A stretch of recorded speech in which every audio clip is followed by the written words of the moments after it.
Welcome to part 2. Whenever I start a new project, I take a couple minutes and sit back and decide how best to structure my project. I ask a couple questions, what sort of functionality do I need? How do I want to organize my project? Are there any specific design patterns that I want to follow? In this case, I've decided to go with an object-oriented approach and use the MVC design pattern, which is Model View Controller Pattern.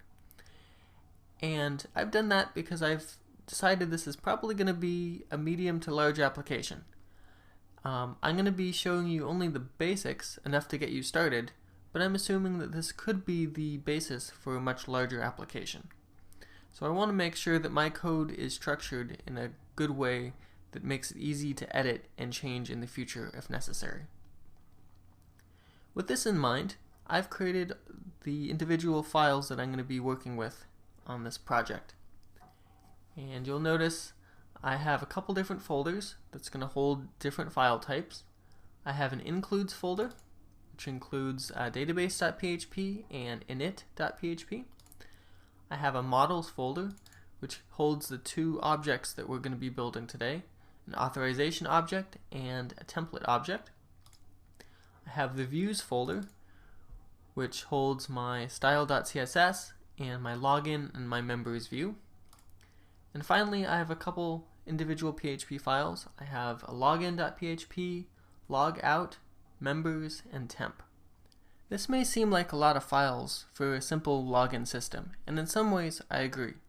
However, as I said earlier, this may be the basis for a much larger application, something that you're going to continue adding on and extending in the future, and I want to make sure and spend the right amount of time in order to get this right initially. The more time that I spend in the planning stages, the less time I have to spend later fixing issues. So let me talk briefly about the object-oriented approach and the MVC design pattern.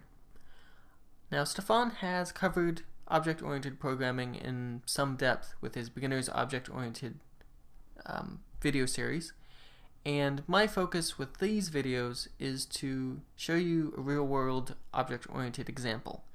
So I won't be going too much into the theory. However, I did want to briefly cover why I've chosen object-oriented programming for this particular series. Obviously, I want to show you an example of real-world object-oriented PHP. And I mean, that's one reason why I'm using object-oriented approach. However, in addition, what I have found is that object-oriented programming allows me to compartmentalize my code. It allows me to provide a clean and clear organization to my code.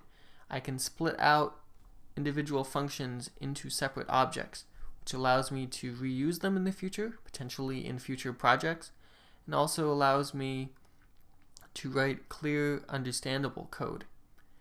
And I will be showing you what I mean as we go through these videos. In addition, I've chosen to go with the MVC, or Model View Controller design pattern. The goal of MVC is to reduce complexity and increase the flexibility and maintainability of web applications. For a little bit more information on that, check out tonymarston.net/php-mysql/model-view-controller.html.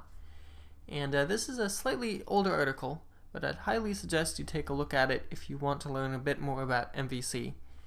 It covers a lot of the basics. And to give you a brief overview of MVC, basically the way it works is you have models, views, and controller files, and each file type has specific responsibilities. Basically, your controllers handle input. They get the input from the user. They pass that input off to the model, which does all the processing, the heavy lifting in the web application. And then the model passes off the resulting data to the view, which is displayed back out to the user. And basically, this allows me to split up my application into individual sections based on the area of responsibility, and allows me to separate the application based on the type of code that we're dealing with, whether it's business logic, dealing with PHP type logic, or whether it is presentational logic, presenting HTML and CSS, JavaScript to the user. So like I said, take a look at this article. It goes quite in depth into this concept, and I'd highly suggest you would take a look at it. Basically, as I was saying earlier, this model starts with the user. The user inputs information to the controller, who passes that information to the model, who does all the processing, and then passes the final data to the view, which displays it back out to the user. So as this article talks about, there are different interpretations of the MVC approach, and I'm not going to say one approach is better than another. I'm simply going to show you how I work with it, and as you gain experience working with design patterns and improve your PHP knowledge, I'm sure you're going to be able to find what works best for you. The last thing that I want to do is to set up our database. So I have phpMyAdmin open, and I've created an OOP_login database, and I'm going to create our table, which I'm going to call users, and it's going to have 3 fields. I'll have an ID field, a username field, and a password field. And the ID will be an int. Username and password will stay the same, and they'll both be 32 characters. And if you scroll over, the ID is going to auto increment. Let's save. And next thing we want to do is I want to insert a test user. And the username is going to be admin. And the password we're going to set in a second. So I've opened up my text editor, and I've opened up temp.php. And how we're going to work with passwords is we're going to use the MD5 function to encrypt the passwords, which takes a string that you input into the MD5 function, and it spits out a 32 character string.